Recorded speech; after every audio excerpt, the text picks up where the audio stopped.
नमस्कार साथियों, आज हम लोग इस वीडियो में रेफ वाले शब्दों का वर्ण विच्छेद कैसे करें इसकी चर्चा करेंगे। रेफ जो है वह र का ही रूप है। जो र के साथ जब अ नहीं होता है, स्वर नहीं होता है, तब उसका इस्तेमाल हम रेफ के रूप में करते हैं। तो ऐसे शब्दों का वर्ण विच्छेद करते समय कुछ परेशानियों का सामना करना पड़ता है।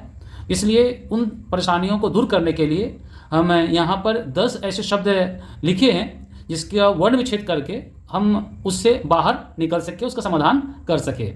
तो सबसे पहला जो शब्द है वो हम देख रहे हैं कर्म है। तो कर्म का जो वर्ण विच्छेद होगा, यहाँ पर देख रहे हैं म के ऊपर रेफ है, तो पहले क हो जाएगा, तो क हलंत अ ये हो गया। अब देखो उच्चारण जब कीजिएगा कर्म तो क के बाद ही र का उच्चारण हो रहा है, ठीक है। तो जब क के बाद र का उच्चारण हो रहा है तो र के साथ ही यहाँ पर रेफ का प्रयोग करेंगे, र हलंत। जैसे बताया गया है कि र के बिना जब अ के बिना जब र होता है तभी हम रेफ का इस्तेमाल करते हैं, यानी रेफ जो है प्रयोग होगा आधा र के रूप में, स्वरहीन के रूप में। और उसके बाद क्या है, बहुत आसान है, म हलंत और अ लिख देते हैं, ठीक। ये हो गया कर्म। धार्मिक का उसी तरह से है। धार्मिक में पहला वर्ण क्या है, ध है, हलंत, इसके साथ क्या है, आ है। तो हमने पहले ही बताया था कि जब हम वर्ण विच्छेद करते हैं तो हम एक एक शब्द को ध्यान में न रखकर एक एक अक्षर, एक एक वर्ण को ध्यान में रखते हैं। जैसे धा हो गया तो धा लिख दिया। अब धार्मिक उच्चारण जब कीजिएगा क्या होगा, धार्मिक, तो र आ रहा है म से पहले, तो यहाँ पर भी जो है र आएगा। फिर मिक, मिक में क्या है, म हलंत है और ई है, ये हो गया। उसके बाद क और हलंत है। तो वर्ण विच्छेद करते समय हमें किन किन सावधानियों को ध्यान रखना चाहिए, हमें किन किन बातों को ध्यान रखना चाहिए, इसकी चर्चा पहले हो चुकी है। हम आप आगे की वीडियो में उसे देख सकते हैं जो मैंने पहले बनाया है।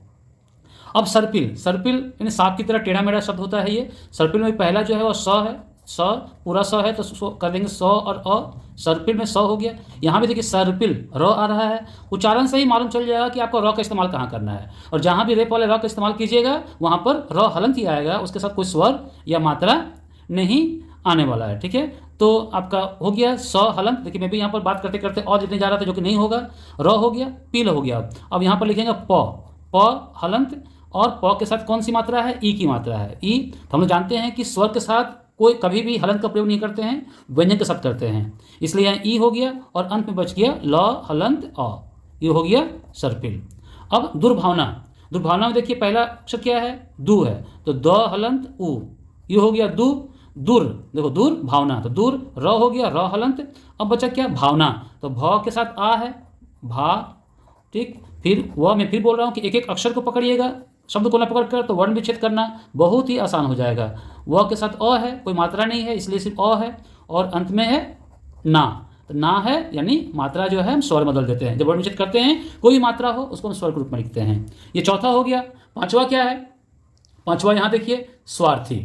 एक हमारे जो है सदस्य ने पूछा भी था कि स्वार्थी का वर्ण विच्छेद कैसे करेंगे। हमारे एक मित्र हैं जो कमेंट किया था, जो यहाँ पर मिल जाएगा आपको, कि स्वार्थी, स्वार्थी में देखिए इससे पहले क्या था कि आपका जो है सर्पिल है, स के साथ अ है, दुर्भावना है, ध के साथ उ है, धार्मिक है, ठीक है, ध के साथ आ है। लेकिन स्वार्थी में देखिए स के साथ कोई भी मात्रा या अ नहीं है, आधा स है। तो आधा स का अर्थ ही होता है कि इसमें सिर्फ स होगा, कोई भी स्वर इसके साथ नहीं आएगा। तो आधा स के साथ क्या है, व है, तो वह हलंत हो गया। फिर आ हो गया, वाह हो गया, तो आ हो गया। स्वार्थी, तो वाह के बाद ही र का उच्चारण हो रहा है, तो ये हो गया र। और फिर जो है बहुत आसान है, थ लिखेंगे और थ लिखकर फिर जो है बड़ी की मात्रा है, दीर्घ ई है, यहाँ पर हम लोग दीर्घ ई लिख देंगे, दीर्घ ई लिख देंगे। ये हो गया स्वार्थी। तो आसान है कि आधा स है इसलिए इसके साथ कोई भी स्वर नहीं है, वह आ स्वार्थी। अब अर्थ, अब देखिए इससे पहले जो भी लिखे हैं पहले व्यंजन आया था, लेकिन यहाँ पर पहला स्वर है, ठीक है, अ आ जा रहा है। तो जैसे बताया गया है कि अ के साथ कोई भी हम हलंत नहीं देते हैं, ठीक है, क्योंकि जानते हैं कि स्वर का उच्चारण बिना किसी सहायता के ही होता है। तो अ हो गया। अब अ उच्चारण कीजिए, अर्थ, अर्थ, तो र आएगा, ठीक है, फिर थ आएगा, हलंत अ, ये हो गया अर्थ, ठीक। फिर है निर्धन। निर्धन में देखिए क्या है, न के साथ ई की मात्रा है, तो न हलंत ई हो गया।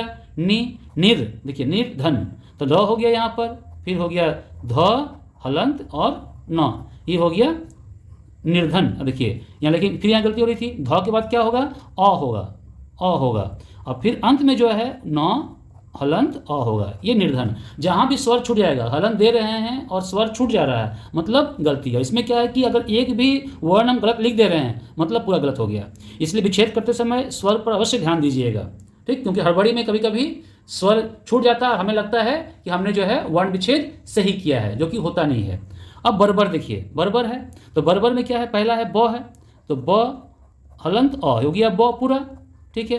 फिर बर्बर, बर र है, र हलंत, फिर ब है, ब हलंत अ, और अंत में र है तो र हलंत अ। जहाँ भी कोई मात्रा नहीं हो, सिर्फ अक्षर हो, तो वहाँ पर हम लोग जानते हैं कि अ चला आता है, अ चला आता है। अगर मात्रा रहता है तो उसके साथ मात्रा, जैसे वाह आ गया तो व के साथ आ गया, ठीक है। यहाँ पर जो हम लोग लिखे थे देख सकते हैं यहाँ पर, ठीक, पीछे करता हूँ थोड़ा सा सामने, यहाँ देखिए, ठीक है।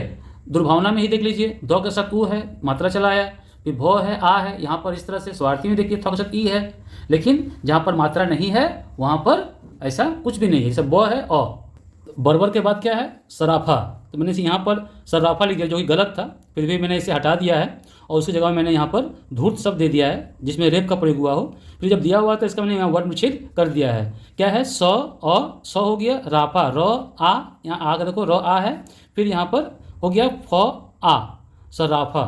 अब धूर्त का क्या करेंगे, तो धूर्त में क्या है, पहले ध है, ठीक है। तो ध के साथ कौन सी मात्रा है, दीर्घ उ है, बड़ा उ है जिसे कहते हैं, कोई कोई कहते हैं, तो उ हो गया, ठीक है। अब धूर्त उच्चारण कीजिए, धूर्त जब भी रेप का आया तब उच्चारण कीजिए, ठीक है, तब समझ में आ जाएगा। र हो गया, अब फिर जो है तो हलंत, ठीक है, और अंत में आ जाएगा अ, ठीक। ये हो गया, धूर्त हो गया।